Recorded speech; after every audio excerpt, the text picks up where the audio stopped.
Well, we're live. I say we because Mark is on his way. He just got a little bit caught up at work. And finally, the call that I've been expecting all this time is supposedly going to happen today. So we'll see if it actually takes place or not. But yeah, how has everyone been and what has everyone been up to? What have I been up to? Not much really. I went out last night. I went out to a place with a couple of friends called Bodine's, and that was quite cool actually. It's quite a nice. It's like like a barbecue place. So you had like meat falling off the bone. I ordered this platter so that me and my bestie Eve could share, and it came with ribs and chicken and pulled pork and burnt ends and chips. It was really, really tasty. We couldn't finish it all, so obviously I took a doggy bag home. So that's sitting in the kitchen. I had some earlier, it was delicious. What else? Oh god, yeah, I managed to upload a couple of videos. So like now that my time is a little bit freer, rather than obviously because when both Mark and I were studying, I couldn't upload as many videos, or we couldn't edit as many videos as we liked. So oh, here's Mark now, so I'm gonna let him. Oh, he's gonna go around that way. Okay. No, he's gonna come round this way. Hello, welcome to live. So Just finished. I've literally just walked in back from work, so I am just done. Yeah. I'm just done. So apologies for late. Luckily, Kelly started the meeting. Yeah. I said meeting. I'm still in work mode, so I said meeting. Meeting? I'm thinking So what the meeting? live. So is everybody good? Everybody joining us for the live? I hope so. I'm just talking about what I did yesterday. Sorry, carry on. Because excuse me, I went to we ordered Starbucks. I don't know if I mentioned at the top of the program. Well, where is it? Where is it? There is no Starbucks. I made myself a chocolate milkshake though. Oh, made yourself a chocolate milkshake. Oh, as if you were going to drink a chocolate milkshake. Exactly. So yeah, I'm without my Starbucks as well. So I don't know what to do with my hands. What am I going to do? Yeah, so as you know, traditionally, every live, we like to do our Starbucks as well, customary Starbucks. We haven't got it today, so we will do it regardless anyway. Not that I need it desperately for a thing. No, but it's like a tradition, isn't it? I've got my withdrawal symptoms. Yeah, it's like a tradition that we have, like, well, a drink of some type, in the sense that we'd have Costa in the event that we couldn't get the Starbucks. But something went wrong with the ordering, and I couldn't contact them to make sure that the order had been placed or not. So yeah, so it is what it is. So I've got a chocolate milkshake, and I don't know. Well, I shall soldier on regardless. Exactly. So Kelly was talking about her videos uploaded. Oh yeah, that was before. So obviously now that I've got a little bit more free time, I can now sort of edit videos and stuff like that. And I uploaded the food market, South Bank food market. Oh, that's uploaded now. Yeah, that's uploaded now because we did that a while ago, and we also did King's Cross a while. Did you see the sun that was at the King's Cross one? That sun was amazing. Well, funny enough, like I said, so because we've both been really, really busy, and because we've got all this huge backlog of videos we've got to put up. So Kelly's been working away with a little spare time and being able to upload quite a few more. So suddenly we've got all these videos now we're uploading. So we still have quite a lot more to upload. I think I've uploaded 4 videos. So that's not bad. So it's not bad. So intermittent with our live, we've also got our videos coming through. Yeah. So so the 2 that I recall sort of uploading recently was the King's Cross. Yeah. And the South Bank food market. So King's Cross, I was mightily impressed with King's Cross. I've got to say, when we went there, when was it now? Was it June? I think it was June. July. No, it's July. Oh, it was July. Sorry, no, I beg your pardon. It was July. Yeah, so mid-July actually. Yeah. Mid I wasn't that long ago. Probably about a month. Yeah, about mid to late July. Yeah. And I've got to say, I hadn't been to King's Cross, or no, you hadn't either, for good solid 16 months prior to that. Yeah, I had been to King's Cross while they were doing it up because I had to go and meet a colleague one time, and so Ooh. I had been when Ray Ray, hello. Hey Ray Ray, how are you? Hello, Minnie. Hey Minnie. Hope you're both well. You good? Oh, so Ray Ray said I watched the South Bank food market and was brilliant. Oh, thank you. Thank you very much. I'm glad you enjoyed it. There's a little taste as well. We have been doing quite a few food markets recently in London, and we forget how lucky we are actually in terms of what the food markets there are available. The King's Cross one, as Joe was just saying, is what you had been.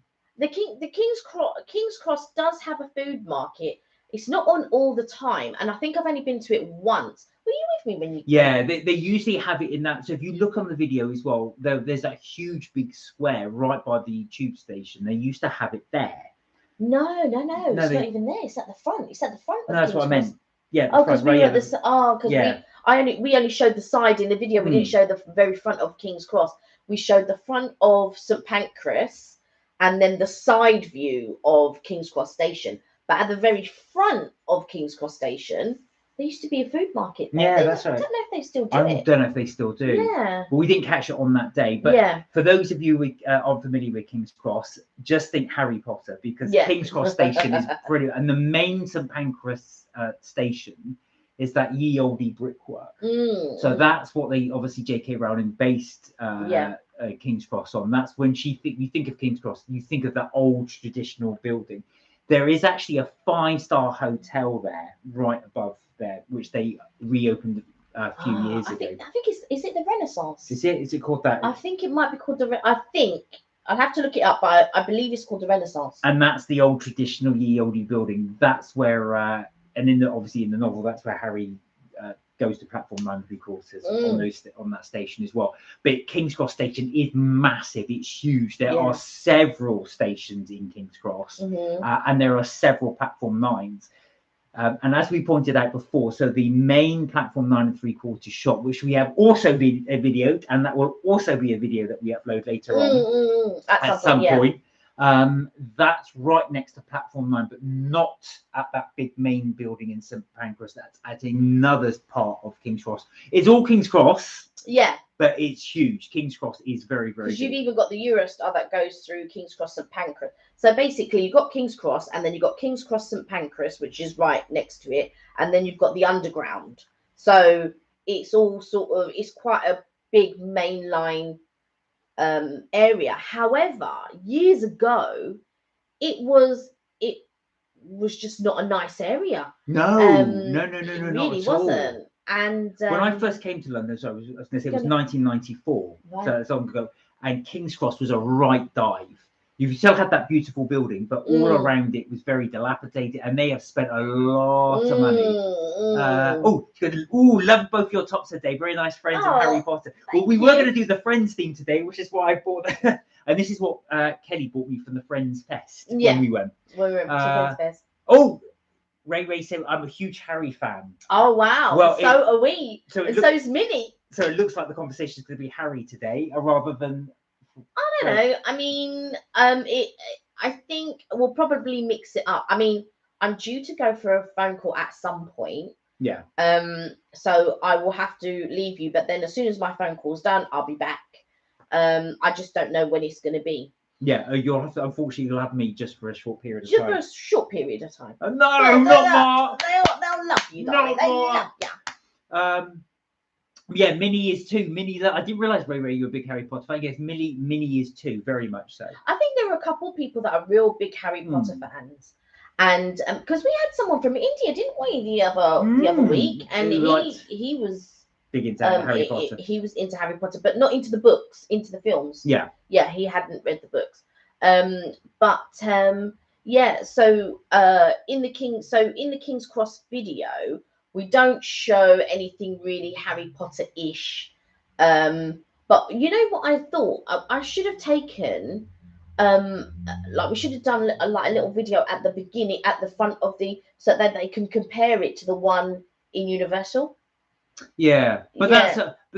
like I said, we've got videos all over the place for Harry Potter as well. So we've got the 3 Harry Potter tours that we do. Yeah. So part 1, part 2, part 3. 3. Well, I said we didn't do 3 tours. It was 1 main tour.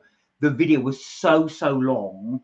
I cut so much from it. It would have been an hour and a half. That we had to put it into 3 parts. So Yeah. we broke it into 3 parts, so you can see all the different sections of the Harry Potter tour, which is in Watford, North London. So that is actually, what's the official title of it? It's not the Royal Tour. What's it called? No, it's the Warner Brothers Studio Warner Tour. Brothers Studio Tour. That was it. I always forget the name escaped me for that part.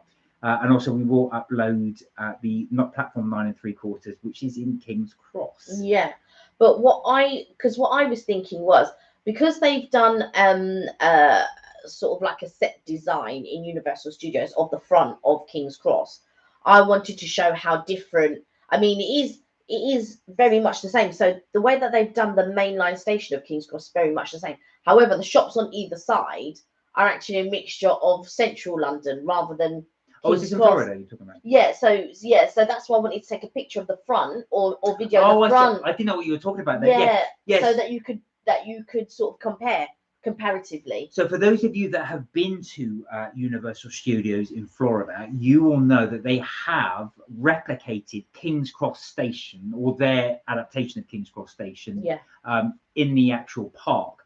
And I've got to say, the brickwork is very, very good. It does look like King's Cross Station. The difference there, for those of you that have been, is, well, you'll notice that the train times come on with a little, almost like a ticket. Yeah. That was done that went in the late 90s. So, that's quite old. Very, very old. So they've kept that there. It's all electronic. I like it though. Yeah. Yeah, I do. It reminded me of the time for all those years time's ago. Gone by, really. But yeah, so that's in there. But it's very realistic, but of a small section of King's Cross. Yeah. When I was there, actually, I was queuing up, funny enough, to go on the Kong ride. This was in Universal Studios in Florida, and there was one guy in front of me. And this is many years ago now. This is obviously pre-pandemic. And I was just chatting to him, and he said, he was American, and he said to me, how accurate is it? And I said, well, put it this way, I go through King's Cross Station every day for work, and I think it's accurate. And he got really excited at how accurate that was. The King's Cross itself is accurate. However, they've romanticized it in the sense that they've done it by the river. The sort of river bit that you see is more sort of like embankment rather than King's Cross. So they kind of mixed the two. So they've done a little bit of Charing Cross Road, and Charing Cross Road is central London, not where King's Cross Station is. So what they've done King's Cross Station. It's almost like they've modelled it on Leicester Square. Leicester Square Tube, sorry. Leicester Square Tube, yeah. So basically, where Leicester Square Tube would be is where they've done the King's Cross entrance. And then either side, you've got the shops that would be on Charing Cross Road. And then what they've done, they've cut that bit and then put it in front of embankment, sort of. Yeah, that's right. So you've got the water and you've got the lamppost. They've kind of so they've mixed several parts of London. Yeah, I mean, so King's Cross Station, actually, in the actual Universal Studio, you've got Grimmauld Place, which is right next to it. Now, that's obviously in London. It will be a much larger distance away. Yeah. Grimmauld Place is that based on Marylebone? You were saying you read it somewhere. I read it and I've forgotten. But it was based somewhere slightly different from King's Cross, but the architecture is pretty spot on. Yeah, that's what central London houses do look like. Yeah, but you have to see those types of houses. You would not see in the main sort of area in the centre of London. You would have to tuck behind. Behind parallel streets, let's say, to find things like that. Maybe somewhere on Harley Street, or the lesser known streets around there, or behind Marylebone. Those types of things. They are in central London, but just not where the tourists would be. But the other part with the King's Cross is I love the canal. So that canal has been there for many years, hundreds of years. In King's Cross, And what they've done is those little warehouse buildings. If you watch our Dishoom video when we went to go to Dishoom restaurant, those were the old warehouses where they would bring in things like tea, various other sort of warehousey things, and store them there. So they've just converted all that. A lot of money has gone on King's Cross. Yeah. The station alone, St Pancras, they actually spent over £1 billion on. So it's a huge development there. Yeah, a huge development. I remember because the Eurostar used to go through Waterloo. Waterloo Main East, because you've got Waterloo East and Waterloo Main. They're pretty much next to each other, very much like King's Cross, St Pancras, and King's Cross. So from Waterloo East, it's just a little connecting tunnel, probably about not even 5-minute walk, and then it brings you into Waterloo Main. And at Waterloo Main, that used to be the Eurostar. Now, they then decided, so it was there for years, and then all of a sudden they decided to move it to King's Cross. But they only decided, it was bizarre reason, but it was actually going to save a few minutes in time wise to travel from one destination to the other, and that is the only reason why they moved it to King's Cross. I think it was crazy. I think it's slightly more than that as well. My dad worked on the train station. Oh, did he? Yes. And that's the reason why. And that's the reason why. Oh, there you go. But also as well. Now, if you watch if any of you guys have seen our L&N video, so L&N was the cake shop we went to in St Pancras. About 4 shops down from that is the Eurostar. Sounds cool, thorough, and really interesting. Thank you, Millie. Oh, thank you. I hope we're not boring you, but yeah, we were just telling you about the King's Cross bit. The development of it, yeah, and it's crazy. So Ray was talking about the South Bank video. So that was interesting. We've not been to South Bank in a long time. And I love South Bank. That river view you get, actually, that's really, really nice. So was Kelly's idea, really, actually. She said there's a food market on South Bank, let's go. So we were lucky. We went on a really nice day. It actually was overcast, but it was really warm. Yeah, it was really warm. Yeah, really, really warm. Very overcast, but very warm. And also as well, what South Bank's famous for, they've got loads of sort of like bookshops. Minnie said I've got 2 or 3 videos to catch up on from your channel. Minnie's probably saying, what are you guys talking about? Well, we just think it as well, Minnie, as well. I hope you like it, because I hope it gives you really good insight into King's Cross. Ray, I've never been to London since I was a child on a school trip. Oh, okay. Wow. Whereabouts are you from, Ray? Yeah, that's interesting, because I was going to say where you from, because the South Bank as well. South Bank's actually famous for books. So what tends to happen is sellers put loads of tables on right down the riverfront, and it's full of books. You can go in and have a look and buy second-hand books there. Oh, Birmingham, that's right. I thought you were from Birmingham. Yes. Because we were talking about Chocolate Factory. Yeah. That's what we were talking about. We were talking about Chocolate Factory, that's right. So Kelly and I went to Bourneville to see the Cadbury's Chocolate Factory. The other thing is, we did do the taste test for Cadbury's chocolate. Oh, yes, we have. I just haven't again, another one to upload. We're getting through them now, so we're putting them through. Because I wanted to do South Bank. Well, South Bank we had done a while ago, so I knew I needed to get that one up. But also I wanted to follow it on with then the Borough Market. Yeah. So, that was the other one we've done. So we've just done Borough Market. We've just filmed it last weekend, or the weekend just gone.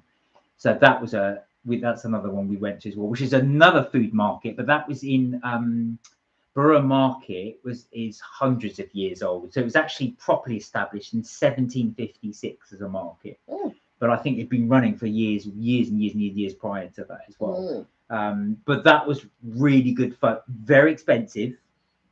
Everything is in London. It is expensive, but we did do some samples as well. And that I really want. My cheese sandwich was the one. Oh dear.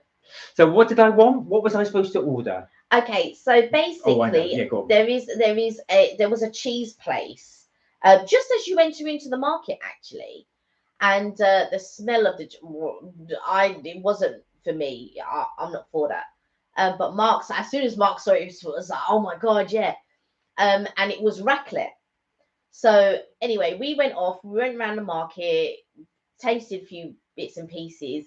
Then we came back to the cheese point, and Mark, instead of really taking time to have a look, I think you felt rushed, did you? Because the woman came to ask you. No, it wasn't that. I didn't know what to order. So apparently, what I wanted was a raclette, which is the cheese which they heat up. If you don't know what a raclette is, it's a cheese. It's normally in a half moon because they cut it in half. Think of the half moon. And then they put it under a heating sort of lamp or like a grill, heating, and they put 2 on, and then they turn it so that as soon as they can just scrape it off, and it plop on a plate. So it's all the melted cheese. So you basically put this half moon under this grill, as Kelly says, and you get a knife, and it's all melted. It just flops onto whatever they decide that they're going to put on potatoes. I think, potatoes on it. But I didn't realise that. I thought it was part of the sandwich, so I ordered this sandwich. £7 for a cheese sandwich. But there you go. I could tell he was so disappointed because I didn't know to order the raclette. Anyway, I won't go anymore. You will see the video. I said I'll just go order the raclette because that's what I would have done. I would have got both, but if I liked it, but I don't like Minnie it. said, so I saw the duck and waffle and the first minute of your Italy, and it was also cool because we have an Italy here too. Oh wow! Oh, going to ask you about that in a second. It was nice seeing something that I have here, but no detail. I still have to finish the video. Ray said, we got back from a weekend break in North Wales yesterday. We went to a lovely market. Nice. Not really into cheese. My partner loves it, but wow, £7. Do you know what? I think they justify the price. A, because it's Borough Market. B, because of the cheese they use. But yeah, £7 for a cheese sandwich was a bit. Because what it was, and I'm not trying to justify it. I'm just sort of, I suppose, seeing it from a seller's point of view, I guess. Which is, it had a mixture of cheddar and it had a mixture of it was cheddar, something else, and raclette. So you had 3 different cheeses. You had onions, you had leeks, and whatnot. And then they did it in a sandwich press. I mean, we've got a sandwich press here, to be honest. I could have done that. And it would have been way cheaper than £7. However, you're paying for the name of whatever the company is, and they've got to pay market rates and all of that. And, it's this foodie market thing, and they whack premiums on. So. I want to do this raclette thing because it's something I've not done before. I mean, had I known, I wouldn't have done the cheese sandwich because a cheese sandwich you can get anywhere, and a lot cheaper than £7. So I did want to do the raclette, but anyway, you will see that there. But I did do the oysters. We did do the donuts. Now the donuts were out. All right, I won't say anymore. Don't release all the information. But I just thought just to whet your appetite. So Ray, tell us a bit more about the market you went to in North Wales. What was that like? And Minnie, Ashafat, the Italy thing. Have you been to the Italy in Canada? Is it in Toronto, as in the centre somewhere in the city? Because the other one that I've been to that Italy, but I also went to the Vegas one, which I titled in the corner and at the end, because they had similar things, like all the pick and mix chocolate they had. And they had a Rosa Pomodoro restaurant, which we had pizza at, which we didn't film. But we do want to go and eat there, don't we? And I think my cousin wants to go and eat there as well. Now, Ray said, our German market in Birmingham at Christmas is very expensive, but I love it there. Oh, German market. That would be interesting. We went to Brussels in Belgium, actually, to go to their Christmas market, which was really, really good. But I've not been there. Funny enough, talking of German markets as well, there is one in in London, several in London, actually, but one in our near local town that does not a market, but they've got 1 or 2 stalls, so they sell things like bratwurst and things like that, but not one that I've actually seen. I went to the one we have one called Winter Wonderland, and I've been to it a couple of times, but I've got to say it's not a patch on the ones that I've been to abroad. No, I'm sorry. Minnie said no, I haven't gone to the Italy one, but it's close to my dad's work downtown. It's like 5-10 minutes walk from his work.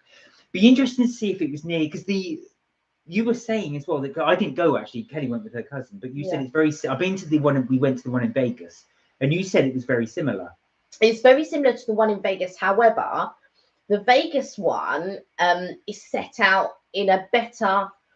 It's in a less confusing. I feel like the one in London, they've not designed it in such a way that it's easy to maneuver. That's the words I'm looking for. Whereas in the one in Vegas, and I would say they're roughly the same size, to be honest. You would have to go and sort of like see, Yeah. I think, because you've got a sort of better judge on space. But as far as I'm aware, they're pretty much both the same sort of space. But in Vegas, they've set it out better. So you're not going around through a tunnel to get to the other part. So Ray said the market was okay, very much like Car Boot, Market, Brick and Bracken Close. Is that the one in North Wales, or are you talking about the German one? I'm assuming it's the one in North Wales. Lots of burger stores and chips. Because the German. So with the German one, what kind of stuff do they sell? Is it things like Bockwurst? Because I know that's really popular with the German sausage, the Bockwurst. Yeah, there's that one, and pretzels. Yeah, pretzels, love pretzels. And I'm guessing as well they're doing the beer. The Stein to beer. Yeah, the North Wales one. I thought so. I went to and the schnitzels, and also as well the German desserts are really nice. I do like German desserts. Black Forest Gatto. Black Forest Gatto, schnitzels, funnel cake, or is that Polish? I'm not sure with the funnel cake. I don't know with funnel cake, but I don't. Funnel cake's only okay. Oh, funnel cake. I don't mind it, but Black Forest Gatto all day long. Yeah, I know you love Black Forest. Very 70s, but Black Forest. Yeah. And I thought, because I was going to say, actually, one thing that Kelly and I did when we went to Bourneville, and we went to New Cross, New Street, sorry, New Street Station, where obviously where the trees, that was really nice. Oh, Birmingham New Street. Birmingham New Street. That was really, really nice. I thought that was a really nice sort of shopping area around there. Oh, really God, yeah. Oh, God. It feels like ages ago that we went. Yeah, it was a long time ago. I can't even hardly remember. Ray say German market is definitely worth a visit. Sausage, pretzels, and lots of beer. Pancakes are to die for. Oh, I thought so. Yes, the pancakes as well. Are they? Do Germans? Is it Germans that do the strudel? Or is that another? I think so. Yeah, I'm not sure so. If it's the. I'm not a lover of strudel for some reason. I don't know. Minnie said, "You're making me hungry with all these food." That's so good. What's a traditional Canadian cake? I'd probably ask. I can't remember if I've asked you this before or not, Minnie. But what is traditional Canadian cake? Just out of interest.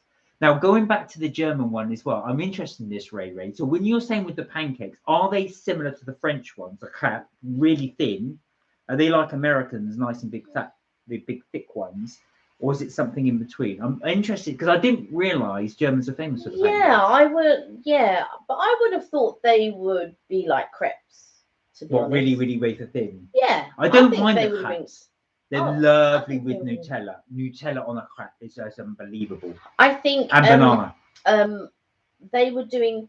I've been watching a couple of YouTubers, and at Universal they're doing one with blueberries and cream cheese. Oh, that looks amazing. Yes, I saw that as well. So they have like a cream cheese. Think like Philadelphia. It was lemon cream cheese. Yes, with your grated lemon in, and then obviously add in your blueberries. Oh, it looked gorgeous. I thought, yep, I'll be there for that all day long. French ones, very thin Nutella. Yeah. Yes. A Canadian cake, says Minnie. I'm not really sure. I know one of our desserts that are known here are beaver tails, but cake, I'm not quite sure. What's beaver tail? Is that like lobster tail? I was about to say, are beaver tails very similar to lobster tail? So basically, it's almost like a puff pastry filled with like some type of cream. Could be chantilly, could be maybe maple cream or maple flavored cream, maybe for Canada. Have you got your phone to hand just in case you hear it? It's right Oh, there here. you go. Just in case, I just thought you left it upstairs. It's right here. Yeah. So I don't know if anybody watches Cake Boss. I used to watch that quite a lot. I don't know if it's on. And he was famous for his lobster tails. So they obviously lobster tails because that and crumb cake. Yeah. They're really famous for crumb. I don't know what it was, but like there used to be queues out the door for crumb cake. Well, Kelly and I actually went to a Cake Boss in New York, and we went to one of his shops in New York, and he had one in Las Vegas as well. Yeah. So we went for the lobster tail, which was delicious. It's got that really flaky pastry, and then the cream. Because they got one in Florida as well, but we didn't go to the one in Florida. It's the Millennium Mall. Oh, I didn't know. Yeah, he's got one in the Millennium Mall, but we've not been to it. I'm sure I saw somewhere else in Florida they've got Buddy's opened up another cake store. I can't remember where, but Bahama Breeze seems to be becoming popular. Oh, I love Bahama I Breeze. love Bahama Breeze, but they were building one on the way that we were going to Yeah, Millennium Mall. they were. And there's one in the airport, and there's one on International Drive, so they're becoming very popular. I'm hoping they come to the UK. I really am hoping they come to the UK. That and Cheesecake Factory. Yeah, exactly. I'll be there all day long. Yeah, they all day long. So Bahama Breeze was one in. Minnie, you may have gone. I don't know if you did. It was when we went. It was on the Strip in. I don't think she did. Point Orlando. No. I don't think you did, Minnie. Caribbean themed food, but it was. It's a fusion, yeah, but really, really good. So a fusion. I think would you say Mexican as well? Because they got tacos and. Tapas. Yeah, I don't know if it's a fusion with, but they do a fusion with them. But I don't know if that is solely what it is. I mean, it's a fusion with a few cuisines, I think, because they got the coconut shrimp, and then they got the salmon, and I can't remember what rice it was, but it was a yellow rice. I have to. Yeah, like a saffron rice. That was really good. Little bits of pepper in it. Really, really nice. Yeah, really delicious.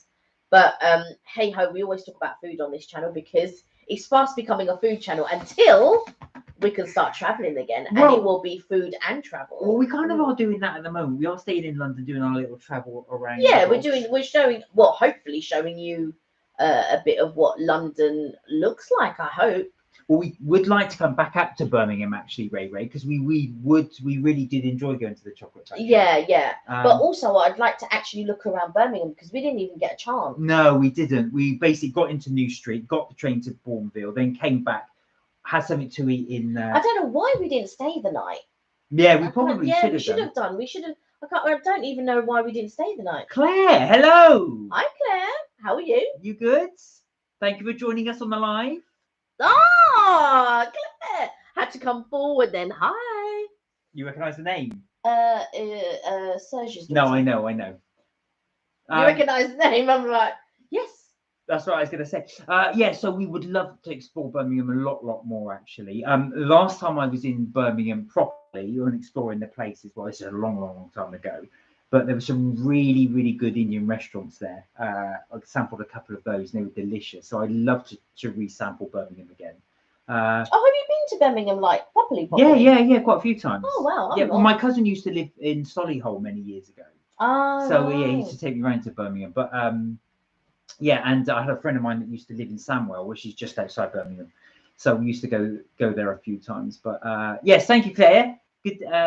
Really glad you could join us. Thank you. Thank you for joining us. Yeah. I haven't seen you in so long. Yes, so definitely want to go back as well. We do need to do some more exploring around the country, actually around the UK, because one thing Tom was saying, and I didn't realise this, how many restaurants there are in Cardiff. Talk of the Tom. Oh yes, he was saying that there were like so many restaurants waiting. On a wait list in order to open up there. That's mad. Oh, so Ray lives in Handsworth, Birmingham. It's near Sandwell. Yes, that's right. Yeah, not far from the West Bromwich football ground. Yeah, I don't know that area very, very well, but I do know Sandwell. Yeah, Handsworth is quite close to Sandwell. And I don't know any of it. No, I do. Yeah, it's sort of slightly outside. What did I say? You are in Birmingham, but yeah, I know. I'm just trying to get my bearings now. But yeah, and I'd love going there as well. People are very, very friendly in Birmingham. Very friendly. We found that as well. And like I said, there's a lot there to eat. A lot of good food places to go to. Yeah, we should travel a bit more now that we're sort of like easing up and stuff like that. Oh, Minnie says, so unfortunately, I do have to leave early today, so I'll be saying goodbye, an amazing rest of your week, and can't wait for Friday's live, and I'll be watching your videos. So yeah, bye. Bye. Thank you for joining. Well, we may not do a live this Friday, unfortunately, Minnie, because we're actually going out for a little bit, so we will see if we can make it back in time, but we may not. So just let you know. Yeah. But we will definitely go back on live on Tuesday. But that we will upload a video with regards to why we're not doing a live. Yes. So we will let you know. It's a surprise. Yes. But yeah, so really good to have you on as well. Love having you on as always. Thank you for stopping by. Yeah, and we'll look forward to seeing you next week. So we were talking about Birmingham. Yes, Birmingham. So we want to do some more as well. Going back to Cardiff very quickly, I don't know if anybody saw, Ray, you may have seen on BBC, they actually did a documentary on two guys from Cardiff, and they had a little pizza van. They started off from nothing, from scratch. Oh yeah, I vaguely saw that actually. Yeah, oh dear good, all is well, and whatever you might be, have fun. Hopefully next week. Take care, Minnie. Yeah, and so basically they trained themselves how to do pizzas, and they went to the World Pizza Showcase. Yeah, I thought that was mad. Yeah, to do that. but it made me think of Talk of the Tom, because they actually did. They actually showed all the sort of pizzerias and places to eat in Cardiff, and they're loads. So it just goes to show all these cities in the UK do have lots of places we can go to visit. Yeah, definitely. Yeah, where would you go ideally if you could choose like a place and you wanted to try different foods, different restaurants and things like that? Where would you go? Well, Claire said actually definitely need to travel in the UK more. Yeah. Need to arrange a meetup soon. Thinking of going for a week in Devon in September. Oh wow! Now Devon, if you're going there as well, there's some really fantastic seafood restaurants in Devon. We have to ping you to tell you which ones to go to. But there are some absolutely fantastic restaurants there. And Devon's got some amazing beauty spots to go to. Yeah, I'd love to go back on some coastal places to try food as well. Fish and chips in Devon and Cornwall are supposed to be amazing. But Steph's been to Cornwall to Devon quite a few times actually. I think even Uncle Joe. I haven't been to Devon. Oh, you've got to go to Devon. But you've been. Oh, loads of times. Yeah. Exeter's not really nice. Portsmouth, not Portsmouth. Sorry, what am I talking about? Paignton, Goodrington. Where else have I been?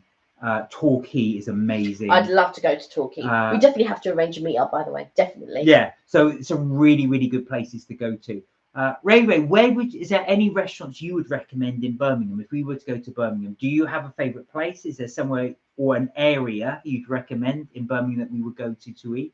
Like I said, we were actually really impressed with New Street. We actually thought, but again, that was the only place. Ray said I was craving a carvery. We found a wonderful pub. I ended up with a turkey dinner, delicious. I can't say enough about a carvery, to be honest. In fact, there is a video that I do. There is a place that I found that I really want to go to. However, Mark's not a meat eater, and so they pile your plate. You definitely need two people.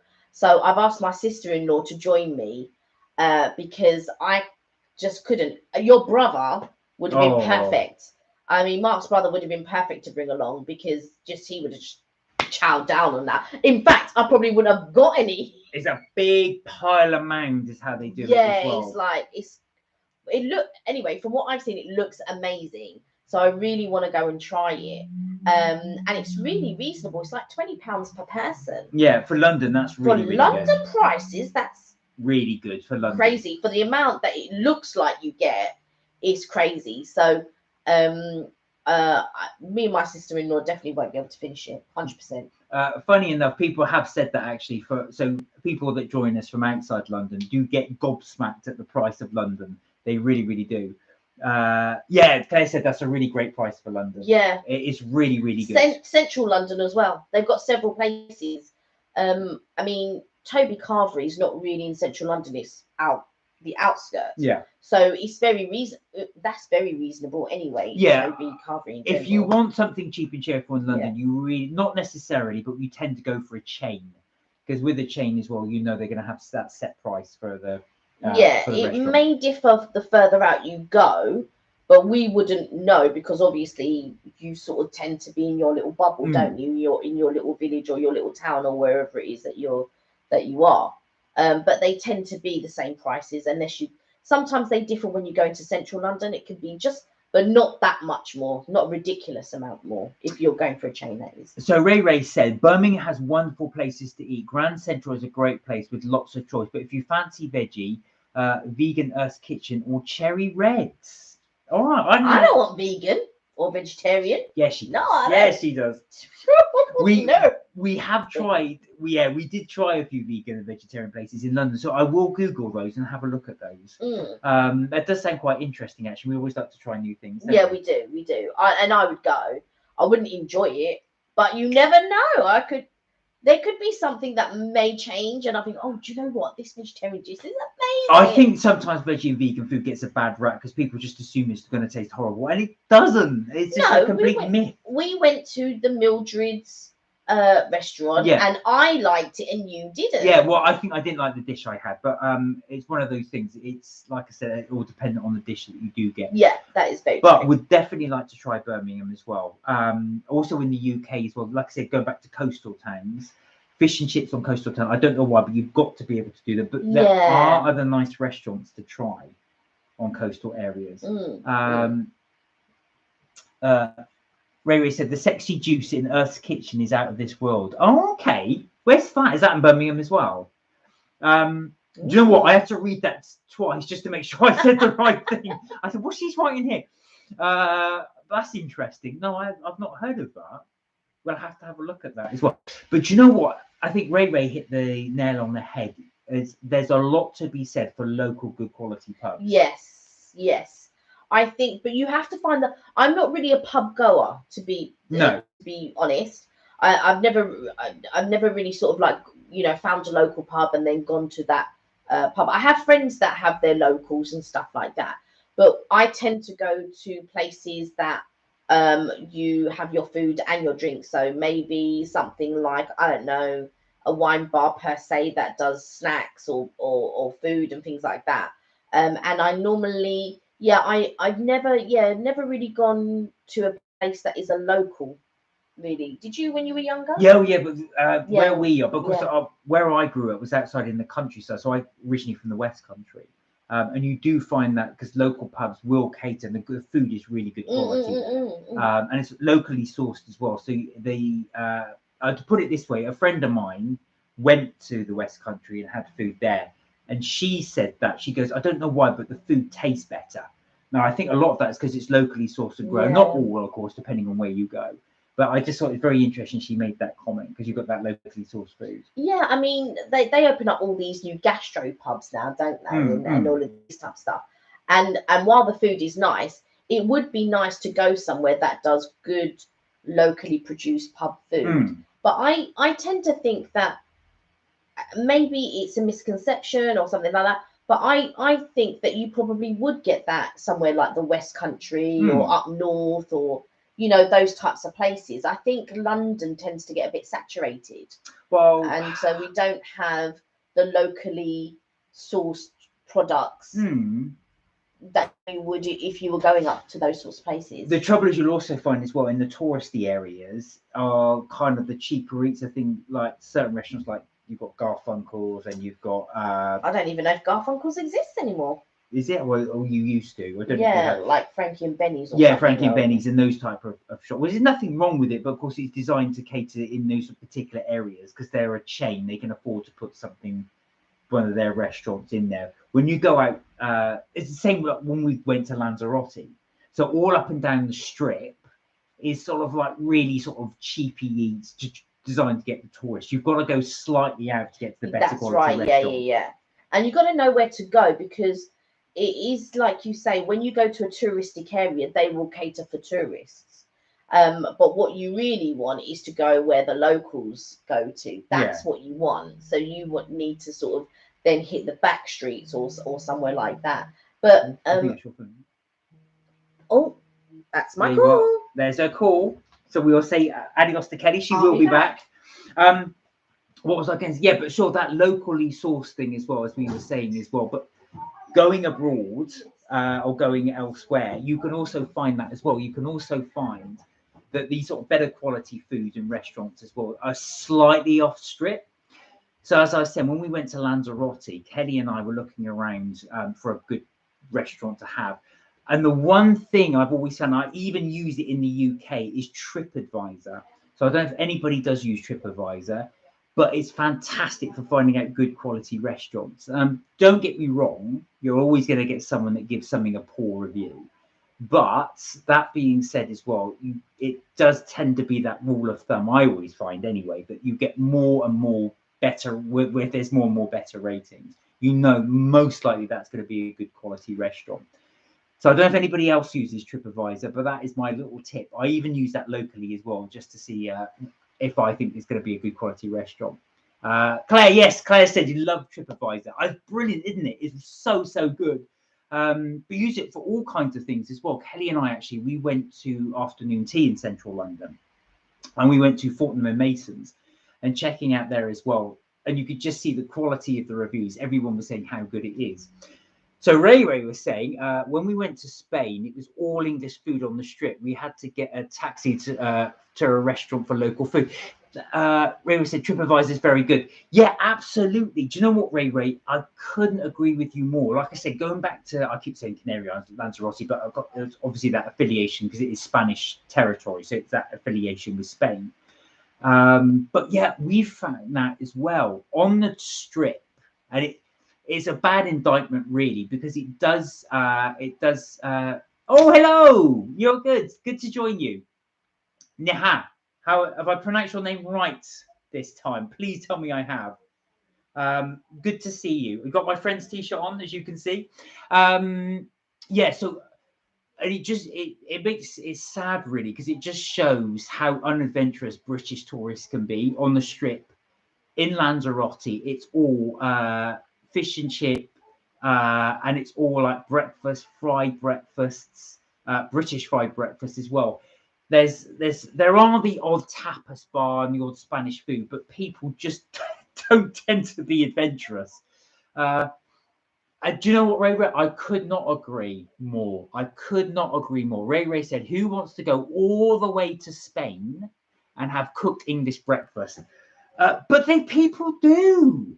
And do you know what? As I was going down, that's what people want. They want that, seem to want that home comfort. And do you know what? When I went to the Canary Islands, Lanzarote, I said to Kelly, I think it was on day 2 or 3, I said, look, I really want to try Spanish food. I've been trying to find a decent Spanish restaurant down the strip, but just couldn't find one. It was like I said, it's all catered to tourists. So they'll do paella, chicken and chips, burger and chips, and everyone's going for chicken chips, burger and chips, and all of this. So, like you say, using TripAdvisor, we found a really good quality restaurant, which was off the strip. We got a taxi there, but it is really worth going. So in the past, you'd always try and find, word of mouth or what have you. But TripAdvisor is just fantastic for that, because you can actually just look at the reviews and see which one to go for. So definitely something I would recommend. But I totally agree with you. If you're going abroad, you want to try something new, I want to try the local cuisine. Ray said, I always add my reviews to TripAdvisor and Google Maps. Do you know what? I should do that, because I use it, but I don't actually put my reviews on. So that's something I should start doing as well, because it does help other people. And I always find that as well. Like I said, yep, I got your name right. Brilliant. Thank you, Neha. I'm really happy I got... how are you, by the way, Neha? Are you good? Everything good? Yeah, no. I should, as you were saying, Ray, I should use that a lot more, because it does help other people. And there's some really good advice that people do give in terms of TripAdvisor as well, which is kind of why we started our channel, really. We wanted to sort of experience it ourselves. And I think we actually started it when we first went to Mauritius, because we wanted to get once we've been in Mauritius for a couple of times, or you've been there at least towards the end of your holiday, I always find as well, you get to know the area really, really well. And it's then I kind of think, I wish I knew what I know now at the end of the holiday, or on the second trip you've gone, that I did at the beginning. So that's one of the reasons really that we started the channel, is to sort of be able to give advice as well. And it's kind of grown into that, having that sort of advice thing that we like to give. But yeah, it's really good that you do that. It's really good that you give your review on there, because it does help your fellow travelers look for something different. So Ray, when you went to Spain, talking of which, because I've not been to Spain for a long time actually, and again we mainly go to the Canary Islands. Where did you go and where would you recommend? Is there anywhere nice that you would go to? Did you go to the main cities or did you go for, did you go on the coast? And a question to everybody as well, when people like to go on holiday, are you more for the beach holiday or do you prefer city break? Or is there someone you just go because you've got a connection there? Is there someone you love to go because you've got the connection there? Have you got family there? Is there another reason you'd like to go to that particular place? Kelly and I have said that I keep, as you probably heard, I keep mentioning Lanzarote. We went there once and we just love going back there again and again and again. So we do miss going there, but we also do love our America trips. We love going to Florida, especially for Disneyland and for Universal Studios. Yeah, we are big kids. We do like to go for that reason. We also love going to Vegas as well, which is one of our favorite holidays. Vegas, I just said, yeah, Claire, Vegas. Oh, do you know what, Claire? We were watching on YouTube the other day, actually, one couple, they do lives from Vegas. So they actually, this is something we want to look into, not necessarily from Vegas, but be able to do lives outside. And we do really, really miss going to Vegas. I love the sights, the sound, just being able to watch it there as well. And, you know, that heat, as it's pretty much hot all year round, although not so much during the Christmas time, but just that whole new experience. So Ray said we stayed at, hang on, I got to get my glasses on. Is it Fuenguilla? I'm butchering the name. Fuenguilla. I don't know if I pronounced that properly. Probably not. What was that like? Was that worth going to as well? Would you recommend going there? Like Claire, I would definitely recommend Las Vegas if you can, because it really, really, really is a. Oh, I'm just going to shut the door there while Kelly's on the phone. There we go. I would really, really recommend doing Las Vegas as well. If anybody hasn't been, I know it's not for everybody, and it can be quite cheesy. Fuengirola, if I pronounce that, sounds like. Coco, hello. How are you? Yes, she can, but Kelly will do it because I don't know how to do it. So I will I will let you guys come on. Ray said, Fuengirola, yes, I got you. Would you recommend it? How are you, by the way, Chloe? Are you good? Yes, I've got it. That's it. I've got to pronounce that properly. I've never been there, actually. Is that south, north? Is that west? Whereabouts is that in Spain? Because I've got to say as well, my geography on Spain isn't that good. I've been to Italy many times. One of my favorite places. I love doing the city breaks in Italy, sort of Rome. But I loved it when we went up to the north as well. Beautiful area there, really, really beautiful. Countryside's amazing. And when we went to Tuscany, which is like up in the north as well, the food there is absolutely fantastic. I've got to say, when you actually do go to Spain and Italy, the food is so good, so good. And I have to say, what was funny about with the attack, and there is something there as well. When Kelly went to Italy, saw from the video as well, there's something there about that Italian food that is just amazing. Costa del Sol. Okay.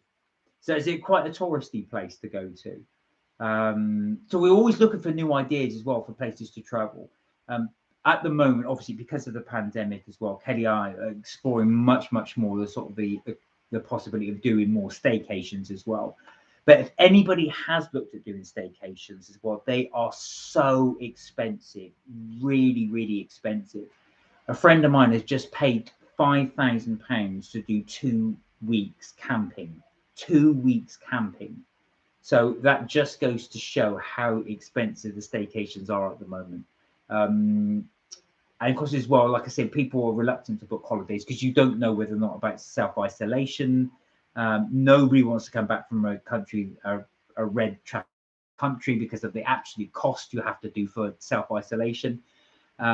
So staycations are really expensive. So we are thinking of looking for a new place to go to when when the pandemic hopefully eases and dissipates and we can get to go to different countries.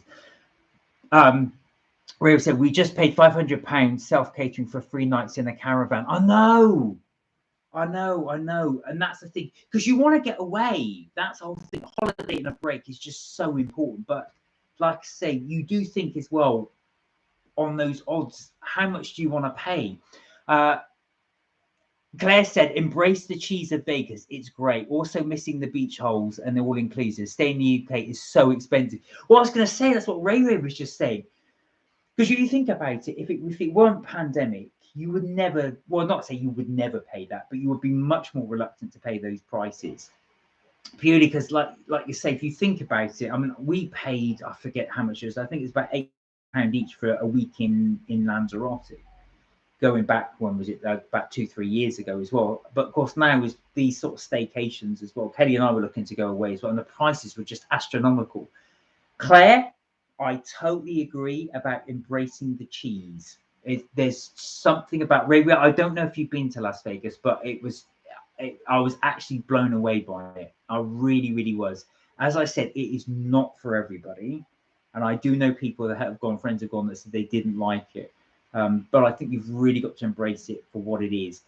Interestingly enough, when I was chatting to one of the hotel workers at the time, we went to one of the hotels in Vegas on the Strip, and they were saying, Alina, hello, how are you? Thank you for joining us. Kelly will be joining us in a bit. It's just me filling in for now while she's on taking a call. How are you, by the way? Are you good? Everything good? We were just talking about holidays in Vegas. We got on from the subject of food to Vegas. We looked at, so Ray said, we looked at a cottage with a hot tub. £2,000 for 3 nights. I just would. Alina said, how are you? I'm good, thanks. Really well, thank you. I'm glad it's Friday. Oh, sorry, I said it's Friday. It's not, it's Tuesday. We do Friday live and Tuesday live. And I'm thinking, my main's good, but I'm well. Thank you for asking. Really, really good. Oh, you've never been to Vegas, Ray? I would recommend it. £3,000 though, 2,000, sorry, for 3 nights for a cottage. Do you know what? I think someone else I knew was saying that they always book. They were telling me they always have this little place they book in Devon, not too far from Exeter. So what they do is they always tend to book the same place in September, so just after all the kids have gone back to school. And they said to me as well, the landlady from this particular hotel said, now normally my friend was saying that she can book this place pretty much any time. So if you're going, say, in September, you can pretty much book it anytime up to sort of April, May, and there's still places going. She said in January, so January just gone, the landlady said, look, you know, you come every year. Please, if you're thinking about booking, book now, because the places are going up. The hotel, all the rooms are being booked up. And she thought, no, surely not. And she said by March, the landlady, look, it's gone. Everything's gone. But not only had everything gone, which is highly unusual, she said she's fully booked all the way up till next January, so January 2022. Now, this includes October, November, December. Who goes to Devon in October, November, December? Normally, those are really quiet, lull periods, but that is how desperate people are to get away. Ray said, that was Cornwall, lovely place, but not worth that much, especially when you can't promise the weather to pay that money and sitting in the rain. Well, this is it. I mean, like I said, I don't want to diss doing UK holidays, but that's one thing that always puts me off doing UK trips as well, because you can't guarantee the weather. I know you can't guarantee the weather anywhere, but I just think to myself, if you're going to pay £2,000 and, like you say, you're sitting in the rain in a cottage, you think, well, I could do that at home. I mean, don't get me wrong, there's always that psychological thing of going away. It helps you recharge the batteries, it gives a new environment, etc., etc. And it's good to do that. It's good to have that new environment. They do say that, well, if you do take time off and stay at home, you end up doing things like DIY, you end up doing things like shop. You're not really switching your mind off. So it is good to have that change in environment. That being said, £2,000, I do agree with you, Ray. I do think that's a huge amount to pay to be able to actually change environments as well. But it must be sort of free license really for landlords and hoteliers, because I couldn't get over my friend saying that as well, that she could actually, that they were, sorry, this place in Devon was actually full up October, November, December, and January. Now that is really unusual for a hotel to be booked out off peak season. Really, really unusual. But that's just goes to show how desperate people are to get away. They are talking though about lifting travel bans and what have you, and apparently the United States has said they may, don't quote me on it because it's not official yet, but they may allow British tourists to come to the US from December onwards. So that's a possibility. So if you are looking for that Vegas trip or the Florida trip or anywhere in the States, that may happen. But again, it's not guaranteed yet. This is what they're talking about doing. Ray said, we are going for days out when the weather picks up, if it ever does. Well, do you know, that's the other thing. Have you noticed that in the UK this year? Claire, you'll back me on this as well. It's just been a complete washout. Hello, me and Sienna. You good? How are you girls? How's everything okay? Yeah, it's been a complete washout. We had last year, I don't know if you remember, so 2020, April was amazing. May was really warm as well. We had a few rainy days in June, but the rest of the year was really nice and hot and sunny. We got so lucky. I do remember post-lockdown coming into April, we had such good weather. I'm good, thank you, Chloe. Very, very good. Agree, can't bank on the UK weather. It's such a shame, as Claire was saying, and this was it. But this year, I just think we've had April, May were complete washouts. June had a few nice days. So if you watched our King's Cross video, that was, sorry, it was shot in mid-July. But June we had a few nice days. July we had a few nice days. We just happened to go out that one day for the King's Cross video. But other than that, since the last 3 weeks, I'd say it's just every other day is rain. So if you had paid £2,000 to be in that, you would be pretty miffed. I know that can happen anyway, like I said, but yeah, you would be pretty annoyed that you spent all that money to be in the rain. Ray said, when we was locked up, it was lovely. Now we can't go out. It's rubbish. That is just it. That is sod's law, I'm afraid. That's absolute sod's law. You're absolutely right. Over lockdown, it was beautiful. I was out in the garden enjoying it, but it must be really frustrating if you haven't got a garden. We were quite lucky. But if you are in a flat or if you are on your own, it's very difficult. Yeah, I'd be annoyed as well. I want my money back. And that's it. You can't get your money back for poor weather. I'm trying to think, where would you go in the UK where it doesn't matter? I suppose city break. But even then, if it's pouring down, that ruins it as well. There's nowhere you can really go that you can actually say is as okay in the rain as it is in the sun. You want to have that break and some change to the weather. But yeah, Devon and Cornwall, if you are going there, I do hope, I really, really, really do hope that you have a really nice weekend in your caravan. I do hope. You've got that coming up soon. This weekend's supposed to be okay-ish. So anyway, to give people in a better mood, they are saying that the end of August is supposed to be really hot. So there's supposed to be sub-Saharan winds coming up from the south, which are supposed to guarantee us apparently a couple of weeks of nice weather. I really hope. Tom, hello. We were just talking about you. Talking to Tom. We were talking about we were just talking about food earlier as well. We were talking about going around the UK, where's nice to eat. And I mentioned that you said how good the eats are in Cardiff.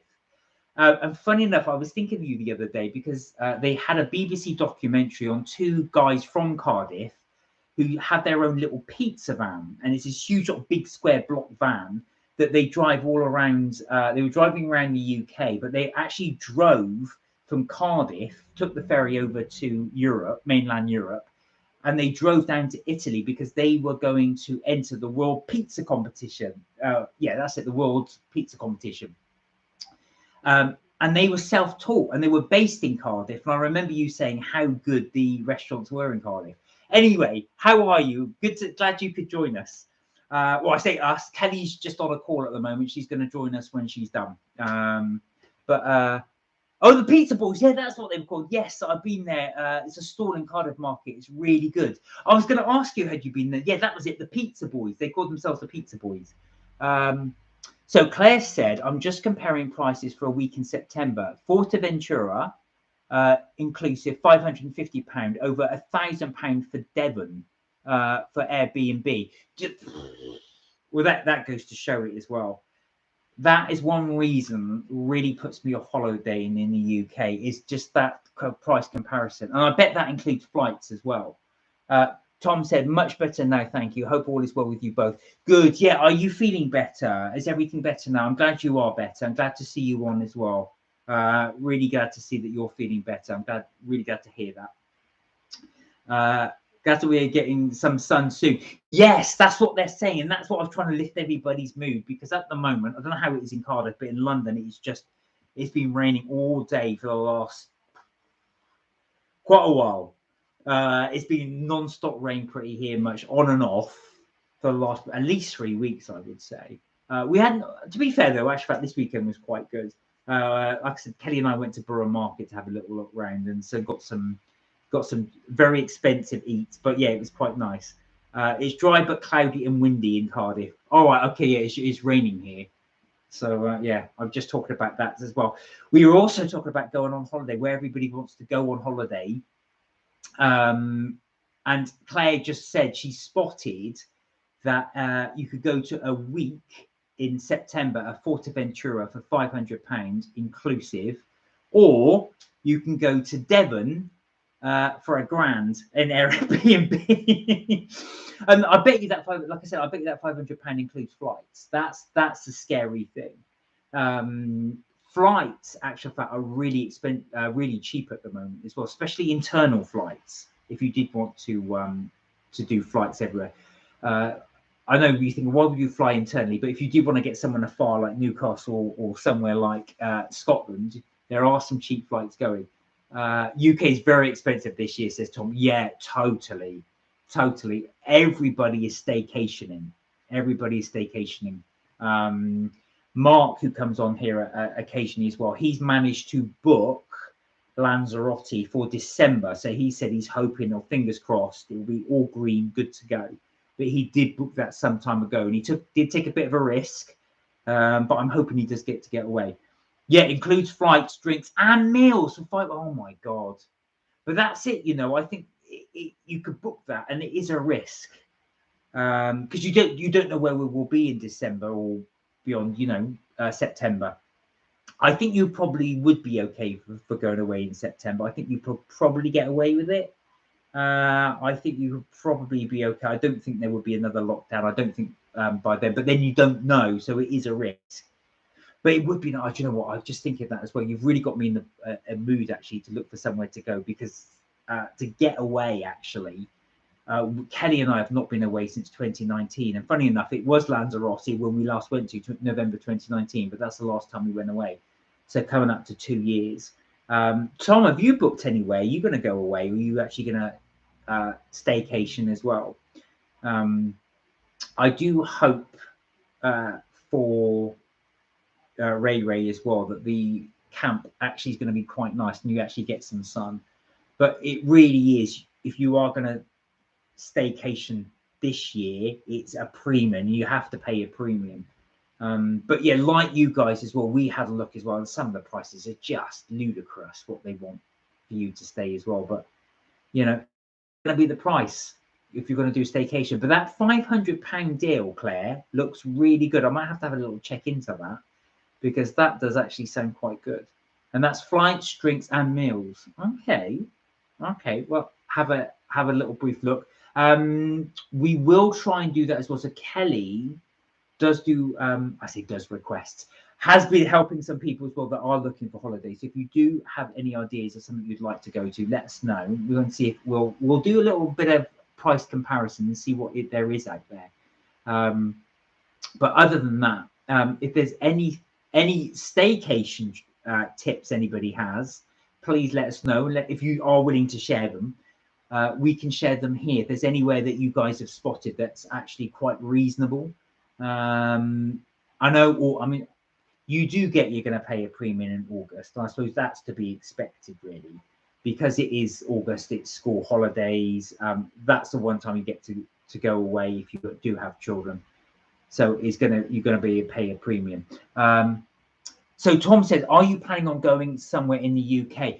Well, funny enough, we are looking at it, Tom. Nothing concrete yet. We might do a little day trip soon somewhere, but not really getaway. So we've not planned to do like a week plus, or we've not looked to go anywhere sort of in particular in the UK, mainly because of the price. We looked at a few places and we absolutely balked at the price.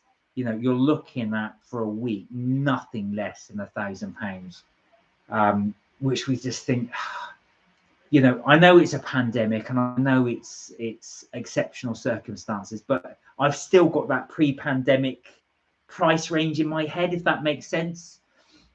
And that's my litmus test, really. I think, you know, and I know you shouldn't do it because it's obviously a one-off thing and it is a different scenario at the moment. But I can't help it. I just think to myself, think what I could spend £1,000 on, or what I could get for £1,000 before the pandemic happened, and you could get an awful lot for that money. So that's a long-winded way of me saying, yeah, probably not. Yeah, and there's not much choice left. No, and that's absolutely true. How about yourself? Have you thought of anything about going anywhere? Have you got anything planned? Or is this a good opportunity to rent your place out to somebody else and then just stay somewhere else for a bit? I was toying, we would be tempted to do that, actually.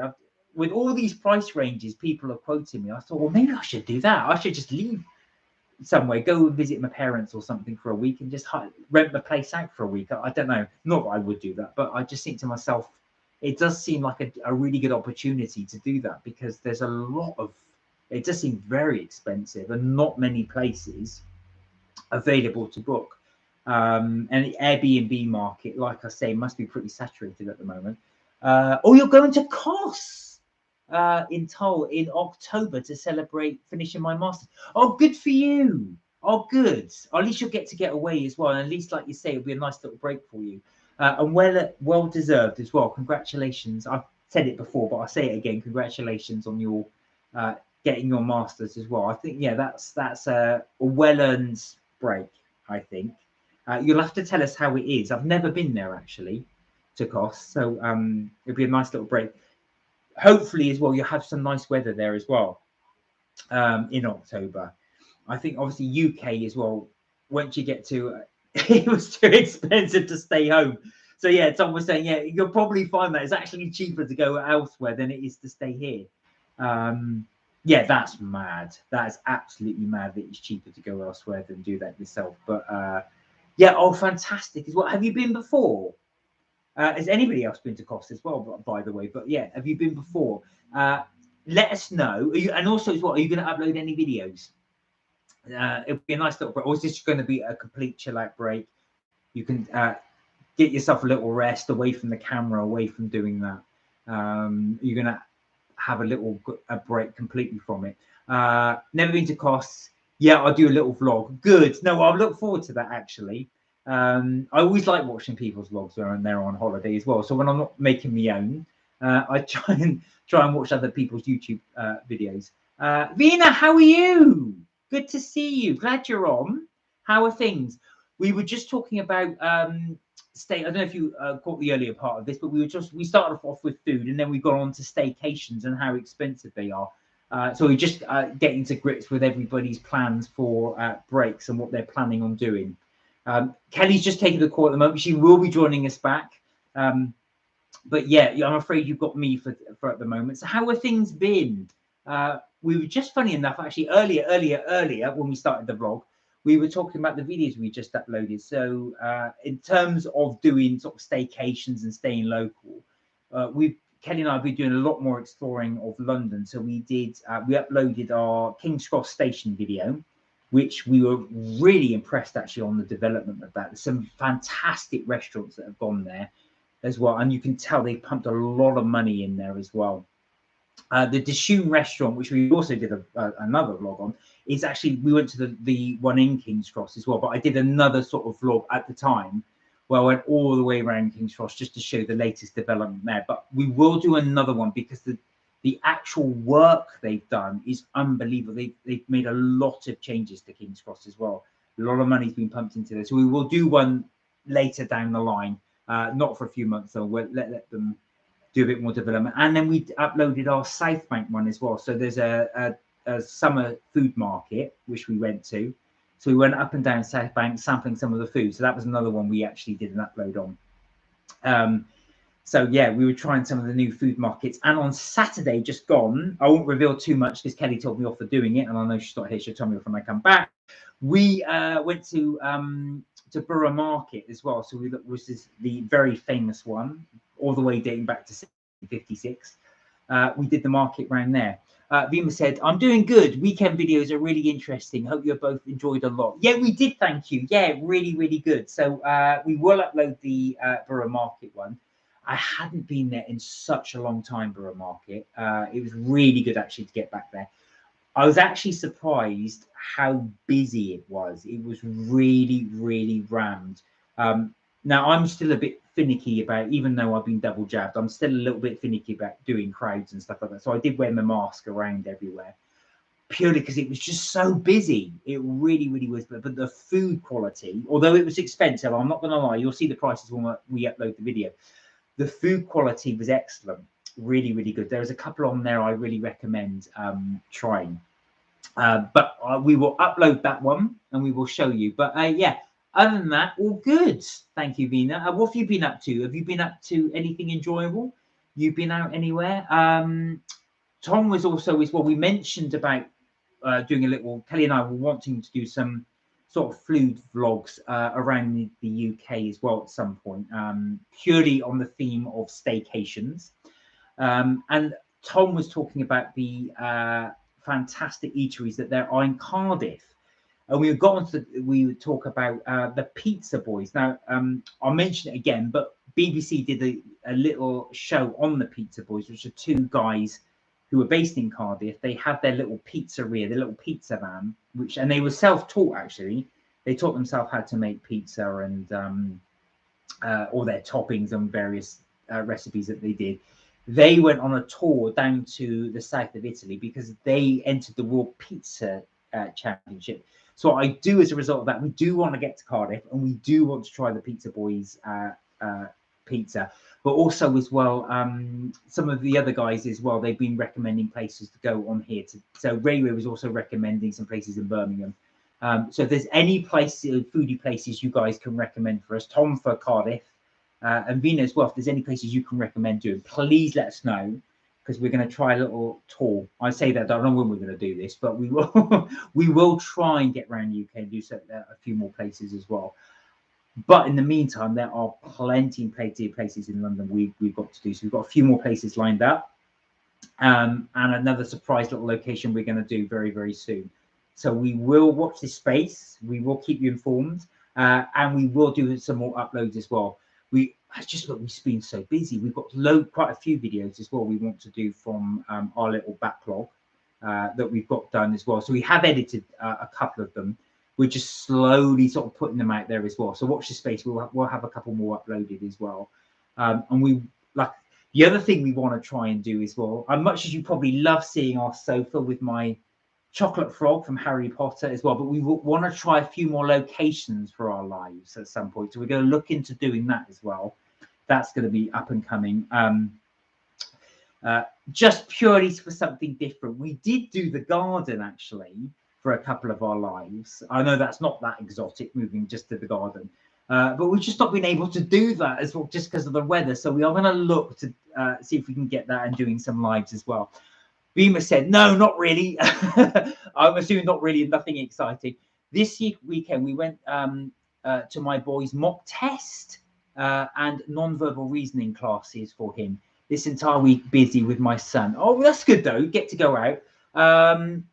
Yeah, do you know what? That's the thing as well. We find this as well, Kelly and I doing the videos. Sort of real life gets in the way. So it's very difficult to do everything and fit everything in. And I don't know if you guys find that as well, but the weekend is the one chance you get to do things you just don't have time to do during the week. And I just find that as well. I think weekend I can do this, I can relax, and you don't. You end up having to catch up with all stuff, even the boring, mundane stuff like tidying up and cooking and cleaning and all of that rubbish. So yeah, I do get with it's really, really busy. Oh, you want us to both travel in a boat? Okay. Well, funny you should say that, Vima. We did look at the Thames trip. So one of the previous videos that we did, on our little walk down the Thames, we did the Thames. There are many. There's the Uber boats. So Uber have actually got a boat that goes up and down the Thames, all the scenic parts. So it goes past Tower Bridge, London Bridge, and I think from memory, it does go past the Houses of Parliament.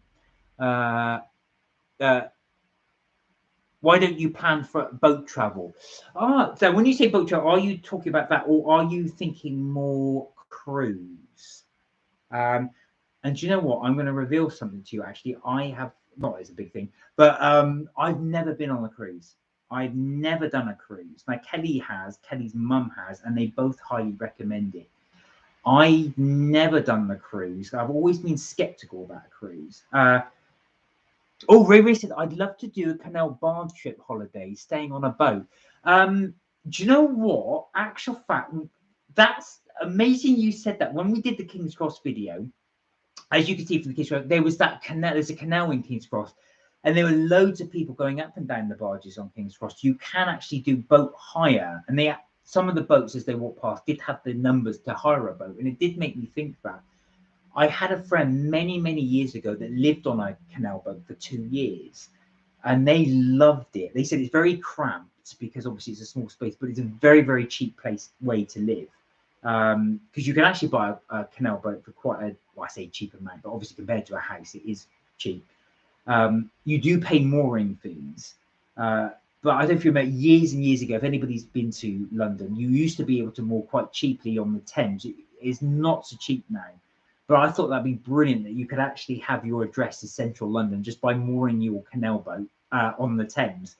I don't see that so much now. So I don't know much about it, whether or not the mooring fees have shot up or people aren't allowed to do it anymore. But that would be an amazing experience. But yeah, I've never done a cruise. So I did think the only thing that I don't travel very well I get a bit seasick. But people have said to me that have done cruises that you don't really feel it because the boat is so huge. You don't really feel that choppiness of the waves. But it would be something I would like to do as a bucket list thing. Claire said we're due to do a cruise before COVID, and then it was cancelled. Oh, now a little apprehensive. Not sure I would book it now. I know what you're saying because you do remember when COVID hit. One of the first sort of elements was that cruise. I forget which cruise, but there was that. I think was it in Japan where the cruise was, and of course they had to moor. I think it was actually moored the boat in Japan, and nobody was allowed off because I think COVID had hit the entire boat. So I do know what you're saying, but I think obviously now we're in a slightly different world now. Obviously people have had their jabs and what have you. So I don't know how it would be now. And there are cruises now still operating. So the cruises are back in operation. I do notice that as well. I know what you're saying, that there's that apprehensive there, but I would like to sample it. Had you been on a cruise before, Claire? And if so, would you recommend it? COVID aside, so pandemic aside, would you recommend going? And anybody else? Has anybody else been on a cruise? Would they recommend going for me? Because that's something I've not done. I've done a ferry, but I know that's totally different from a cruise. Obviously, a big cruise going somewhere, so days on end on a boat until you go to your destination. Something that grabs me about perhaps doing a cruise to sort of North Africa or maybe the Caribbean. Would be something I would like to do. But yeah, so if anybody's done a cruise, please let me know. Would they recommend it? Would they do it again? And would they consider doing it again in the current climate, or would they avoid that and want to go something more for a different type of break? But yeah, that was something I did look into. But like I said, people that have done it do say it's great, it's good. Kelly's mum did go to the Caribbean; she's loved it. The only thing that put me off slightly, and I said it's only slightly, is because once you dock, you're there for a short period of time, then you've got to get back on the boat if you're doing a cruise to your next destination. And I think my parents have done these sort of Titan tour things, which is the so you'll go to a destination. Let's just, I think they did sort of, say for example, America. Obviously you won't do the whole of the United States, but you get on a bus, and this bus tour will take you all these places. And the good thing is, like I say, you do get to see places you wouldn't normally go to if you were just going to one destination. So that's the plus point. You get a tour guide with it, again, which is a really good plus point, because you get some, it's almost like your personal tour guide will talk you through these things and tell you all about the areas you're going to. So let's just say, for example, you went to Las Vegas. You know, the bus would take you to Vegas, then it would take you on to, say, Hoover Dam, then it would take you on to, say, onto Los Angeles. The only downside they did say is you've got to get up early every day. So you're getting up early for the bus, and you only get to stay on these certain places for a set time, and then you're back on the bus, and then you go. But they do give the option to get off the bus and then join the tour group at a later date if you want to stay at a location for a bit longer. So that's the thing. Ray said, I'm waiting till after March next year before we book a holiday abroad. I'm hoping then that we'll be able to, where you'll be even better position. Oh, and Claire said, never been on for a cruise before. Would have been your first time. Oh no, so your first time you wouldn't have gone. I suppose the only upside, Claire, is the fact that if you had gone and it hadn't been cancelled, I think in the back of your mind, you might be thinking, is this safe? Do I really want to go? And Ray, yeah, I totally get it, actually. That's true as well. I think a lot of people are waiting to see how the climate pans out before they make that decision to book that holiday. I think it's one of those things, it really depends on how comfortable you guys feel in terms of, you know, booking your holiday, how comfortable you're going to be, and where you would be comfortable in going as well. You know, are you going to be, how far afield are you feeling comfortable to go to? I don't want to point in that way. United States, would you, or are you just going to stay safe? I say safe, stay in Europe, so something that's close by. So if something does happen, it's relatively cheap to get back. The one thing Kelly and I do tend to do, and we always used to do it before pre-pandemic, is we always tried to make sure we went away for a little city break, either in Brussels or Paris via the Eurostar. And I must be honest, I've really missed that little trip. Even though we just go for a few days, it really is nice to just have that break. It's really close. It's 2 hours on the train. There's no flight. And it's a nice little break from the norm. So I do miss doing that trip. I hope to be able to book that pretty soon again. But yeah, like you, Ray, I think we are in that kind of position where we're thinking, when's safe? When do we feel like we want to go? But yeah, definitely would be interested in doing the break as soon as possible. And it's like you said, it's just good to have that little, just get away, change of scenery. So when does everybody think? So Ray reckons March. Has anybody else got any plans when they think they'll feel brave enough to go elsewhere? Ray said, we'll soon be winter again. I know, the season for coughs and cold, and they were thinking about people will need to have a booster jab. Well, now that's interesting. I read an article and they said, I don't know how everybody else was, but normally, like you're saying, every year without fail, I get a cold. I get at least one, probably 2 or 3. And I noticed that in 2020, I didn't have that this year. I didn't get any colds or anything as well. And I'm convinced it's because I've not been into the office. I'm convinced of that, because guarantee with all your colleagues going into an office, and it's inevitable when you're mixing with people, that you get a cold. But I didn't get that this year. And I did read somewhere, they said that there's several varieties of flu have actually become extinct. I didn't realize this with the virus, but you can only have one flu virus at a time. So if you have had COVID, you cannot get another cold virus, because the way apparently the virus works, I'm not a medic, but I've read somewhere that, you know, you can only get the one that essentially it kicks the other virus out. You can only get that one particular virus, or flu virus, I should say. And that's why, that's partly why you haven't had so many flus and colds, and other than the main COVID pandemic, but also as well, not going into the office. I'm convinced that's the reason why I didn't get any colds this year. So we'll see. I don't know if that is the reason why, but yeah, I do. So I don't know whether or not this booster jab will happen. They do say, I think the booster jab is for people that are 50 plus. But they may extend that to people under 50. I don't know, but we will see. But they are starting to extend the vaccines to children. Is it over 16? I'm not sure if I got that right, but yeah, so for younger adults. So we will see. Watch this space. But yeah, I know as well that, I don't know why, but I really do like to have that break. I don't know if you guys find this as well, but it really does break up the winter. It really, really does. If you've had a nice summer break, and Kelly and I got into this phase of trying to get away during getting some winter sun. So we really like to go either November or February. So in November, you've had probably like a month and a half of winter. So it just really set you up to get through that winter. But February as well, I don't know, by January, February, I am sick, well, especially February, March, I am sick to death of winter by that point. So it really is nice to get that winter sun, and get that little trip away. So yeah, I know what you're saying. That's going to depress me.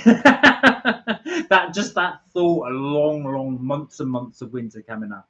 So yeah, try and get some nice relaxation time in now before September, because yeah, I know it's what we now mid August, and that year has gone really quick. It's gone really quick. It doesn't seem that long ago. I was April time. I was really looking forward to having the whole of the summer. So it does go quick. The time does go really, really, really, really quick. But yeah, with the booster jabs, we will see. Hopefully, though, with your passport, your vaccine passport as well, that will help us go abroad that bit quicker, and will enable us that the fact that you don't have to self-isolate when we come back from leave. That's what I'm hoping will happen. So if you guys have got that booked, I'm hoping as well, like you say, when you come back, you don't have to do the 2 weeks isolation. You get straight back into the thick of it. And it also means as well, we're more accepted to go to other places if you've got your vaccine passport as well. That's what I'm hoping anyway. Fingers crossed we'll be able to do. Really hoping that as well for our little French trip. Kelly and I normally do, like I say, France and Brussels. I just hope we can get over there as well. But I was just wondering as well, has the pandemic made people thinking somewhere different to go on holiday? Now, the reason why I say that is I used to have a friend at work many years ago. Now he was in a lucky position. He's not married, doesn't have children. And him and his friends, what they used to do is they used to do this thing where they go on somewhere like Skyscanner, or they would go on a website where you can actually order flights, and they would order the flights cheapest first, and they would book their holiday accordingly. So they would do something like so, and they went to all these, but it was actually shocked me how cheap they got their flights. Now I must stipulate as well, you've got to go when these flights are available. So it could be at a moment's notice. You've got to have probably a bit of an understanding boss that can let you go away at the last minute. Also as well, you've got to be prepared to perhaps have less luggage than normal, because some of the caveat of having a very cheap flight is the fact that it doesn't always include your luggage, so you have to pay a little bit extra. That being said, he was going to places like, I think he went to Poland for £20 return. He went to, where else did he go? So a lot of them were Eastern European countries he managed to get to. So he really recommended doing that. He was just saying, if you've got the time, you're prepared to go to a place at a moment's notice, and you can go pretty much anywhere. So obviously these will be off peak, and you can source it by that way. He said it was a really good thing to do, and it's something that would never occur to me doing. I always sort of look at trips and think, well, I'd like to go there, and I like to go there, and I like to go there, but never have I thought about doing it that way. So actually doing it by price and then just seeing what comes out, almost like a roll of the dice. Oh right, okay, Poland's quite cheap, Prague is quite cheap. I don't know, Czech Republic's quite cheap, or going somewhere like that, or Croatia. Don't know if that would appeal to anybody, but it was something that he used to do, and he said he did recommend it because it also gets you in the mindset of going somewhere that you hadn't thought of before.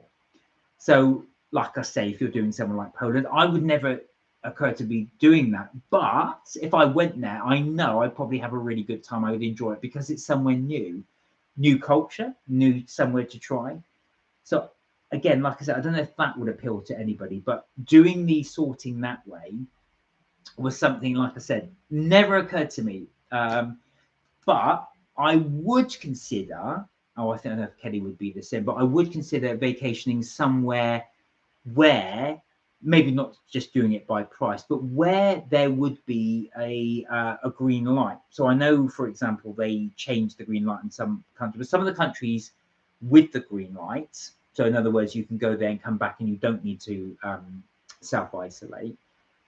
Would that sway anybody's decision on where to go on holiday? I probably should have checked my map before I brought this up, but because I can't quite remember where all the green lights, but some of them were quite interesting from memory, doing some green light countries. So Claire said, I would go somewhere out of my usual destination. It's only to test, so it's only the test you need to take before going and coming. Yeah, exactly. As Claire said, so as long as you test negative, and you could do a lateral flow. I mean, in some places they're just doing the, you know, when they get the gun and they test your temperature. You can do that. So pretty much the world's your oyster. If you try and stay safe just before you go, the last thing you want to do is catch something just before you board your flight. But yeah, if you can do that as well, would that be something you consider? So Claire was saying, yes, potentially that's something you would consider doing if you are going abroad, is trying somewhere a little bit different, somewhere. And I think that's nice as well, actually, if you try somewhere new, somewhere a little bit different, and somewhere you'd never thought of before. And that did get me thinking as well, as even with the staycations, Kelly and I normally don't do staycations. We would do perhaps like a little, maybe a weekend getaway, but it's not something I considered for years. We'd always go, like I say, overseas. So somewhere, or sorry, thinking of that, that might, it definitely changed our decision, but perhaps look at somewhere in the UK. And that's something we do want to do as well, at least keep the videos going as well, so we've got something to show you. Well, Kelly's still on the phone right now, so I don't know how long she'll be. But that's our staycation parts as well. I think, guys, I'm going to end the video there, as I was talking about staycations and stuff like that, because really enjoyed the chat today. Really, thank you so much for everybody that has enjoyed. We like to keep the chats going and going and going and going and going, because like I say, you guys, we love it when you guys come in, delve in, leave, come back in as well. And we love doing the discussion points as well. Funny enough, actually, when I was doing the video, originally, I think on Friday, we made the decision we were going to do a chat on Friends. So hence my t-shirt as well. But actual fact, we never got round to doing that. Yeah, nice chatting with you, Ted. Thank you so much for joining us as well. Really did enjoy the chat as well. Please keep an eye out for our new videos as well. We will be posting quite a few over the next coming weeks and so. We do have quite a bit of a backlog to do, which we've catch up on as well. So we're going to be releasing those videos as well. As I said before, we don't think we will be doing the live chat on Friday, or be revealed why, but we will, though, resume our chat on Tuesday. So Tuesday, 6 p.m. UK time, as we normally do, we will be having our usual chat. Lovely to catch up with you guys. Please, as always, look after yourself, stay safe. And remember, you are never too old to have fun. So hopefully we can get you on the next live on Tuesday, 6 o'clock. We'll really look forward to having you then. Please take care, and we will see you in the next live. Bye for now.